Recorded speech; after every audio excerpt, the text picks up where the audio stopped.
È iniziato ieri in Consiglio regionale l'esame del Codice del commercio e del turismo del Friuli Venezia Giulia, il nuovo testo di legge che punta a riordinare e aggiornare l'intera materia, dalle attività commerciali alle strutture ricettive fino alla disciplina delle professioni turistiche.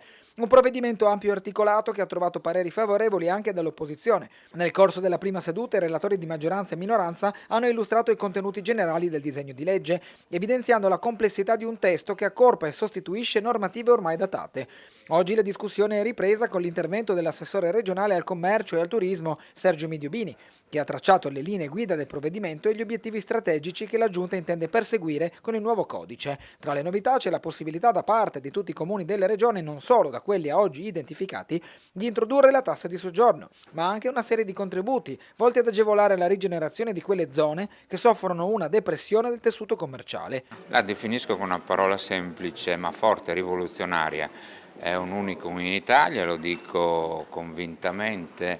Abbiamo avuto il coraggio di mettere assieme 14 leggi con un'unica legge, di tagliare un'infinità di articoli che andavano ad appesantire l'agire quotidiano dei tanti imprenditori del mondo del terziario. Quello che abbiamo fatto noi, e devo dire grazie anche alla collaborazione di tanti stakeholders, dall'associazione di categoria, ai sindacati, ma anche della stessa aula tutta, perché l'ho detto nel mio intervento, quando tu parli di economia non puoi giocare con bandierine diverse. Abbiamo messo 134,3 milioni di euro, quindi una cifra significativissima, ma soprattutto è un disegno di legge che permette al comparto di guardare al futuro con un certo ottimismo. 143 articoli che nel corso di queste sedute vedranno l'intervento di una serie di emendamenti per lo più dell'opposizione. L'articolo 137, che a mio avviso è il cameo di tutto il disegno di legge,